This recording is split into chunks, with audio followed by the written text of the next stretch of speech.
ఇప్పుడు ఎంకిపల్లి సుబ్బిసాగుకు వచ్చిందని ఇది వాడి దగ్గరికి వెళ్ళినా వాడు వీడి దగ్గరికి వెళ్ళినా వాడికి సాగు ఉన్నట్టు అనిపిస్తుంది.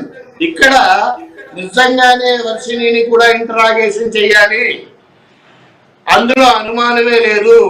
ఎవరెవరు పెద్దలు ఉన్నారు.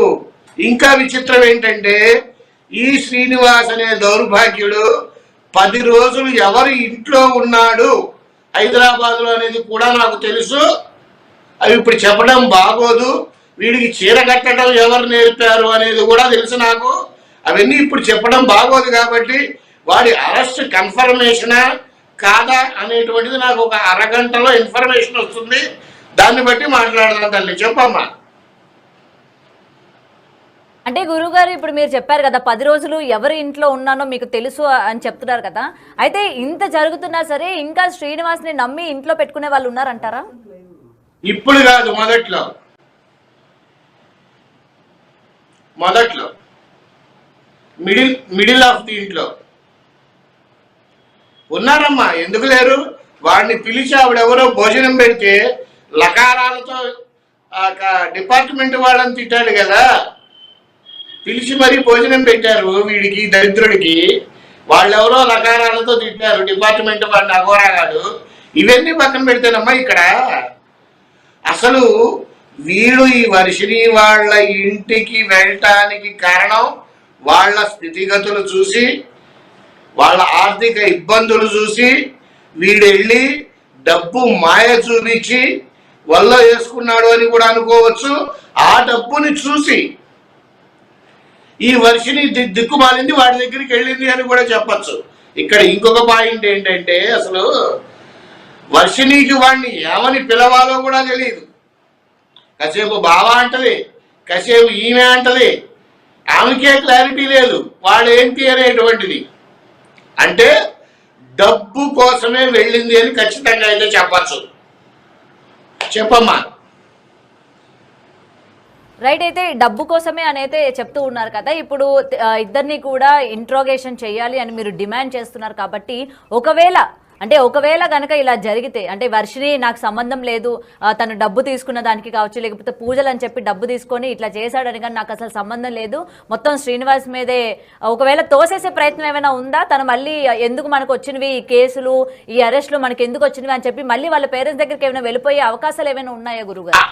అసలు పేరెంట్స్ దగ్గరికి పంపరు, వేస్తే జైల్లో వేస్తారు వర్షిణిని కూడా, లేదా మానసిక వైద్యశాలలో ట్రీట్మెంట్ కోసం పంపిస్తారు. నాకు తెలిసినంత వరకు తనకు మానసిక పరిస్థితి బాగానే ఉంది అని అనిపిస్తోంది. కానీ ఈవిడు కూడా గేమ్ ప్లే చేయొచ్చు కదా, చెప్పలేం కదా.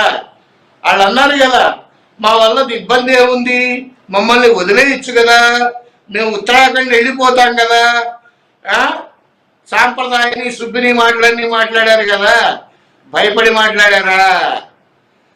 పోలీసులు పట్టుకుంటారని మాట్లాడారా? ఎక్కడున్నా పట్టుకుంటారు కదమ్మా పోలీసులు.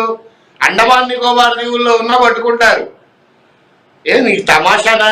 ఇష్టం వచ్చినట్లు తిట్టిపోసావు. అటు అంబేద్కర్ గారిని తిట్టావు, ఇటు రేవంత్ రెడ్డి గారిని అమనాభూతులు తిట్టావు, ఇటు డిపార్ట్మెంట్ వాళ్ళని కొట్టావు. అక్కడ ఆంధ్రాలో కూడా అదే పరిస్థితి. నేను మీకు గుర్తుందో లేదో తల్లి, వీళ్ళకి ట్వీట్ చేశాను, వీళ్ళకి మెయిల్ చేశాను అని నీకు ముందరే ఇన్ఫార్మ్ చేశాను. గుర్తుందా అమ్మా నీకు? అవును అవును. మళ్ళీ డిలీట్ చేసేసాను. చేసిన ఎన్ని రోజుల క్రితం చేశానో తెలుసా అమ్మా? 3 రోజుల క్రితం చేశాను. ఖచ్చితంగా యాక్షన్ ఉంటుంది, అందులో డౌటే లేదు. ఎక్కడికి పోయినా సరే వీడు అరెస్ట్ అవుతాడు. నాకు తెలిసి ఇంకో హాఫ్ అన్ అవర్లో నాకు ఇన్ఫర్మేషన్ వచ్చేస్తుంది. ఖచ్చితంగా అరెస్ట్ అవుతాడు. కానీ అక్కడ వర్షిణీయ శ్రీనివాస అనేటువంటిది పాయింట్ కాదు. ఈ అలిగేషన్ చేసినటువంటి ఆయన ఎవరు, అనిల్ బెహ్రా గారు చెప్పినట్టు విష్ణుని ఎంక్వైరీ చేయాలి, వాళ్ళ తల్లిదండ్రుల్ని ఎంక్వైరీ చేయాలి, వర్షిణి తల్లిదండ్రుల్ని. అండ్ ఆద్యానాథ్ గారు అనే పేరేదో చెప్పాడు, ఆవిడని ఎంక్వైరీ చేయాలి, యోగి ప్రభాకర్ని ఎంక్వైరీ చేయాలి, రాజేష్ నాథ్ అఘోరి గారిని ఎంక్వైరీ చేయాలి. ఎందుకు చేయాలి? వీళ్ళందరికీ డబ్బు ట్రాన్సాక్షన్సా, లేదు ఇల్లీగల్ యాక్టివిటీస్లో హ్యాండ్ ఉందా అనేటువంటిది కూడా తెలుసుకోవాలి, ఖచ్చితంగా తెలుసుకోవాలి. ఇది రెండు రాష్ట్రాల సమస్యలాగా అనిపించింది నిన్నటిదాకా నాకు.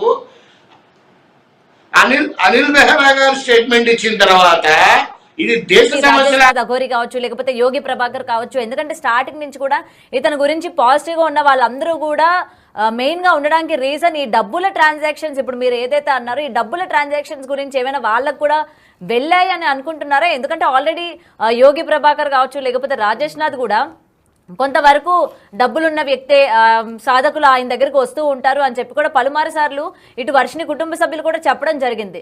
సో ఇతన్ని కాపాడే ప్రయత్నం వీళ్ళందరూ కలిసి చేశారు.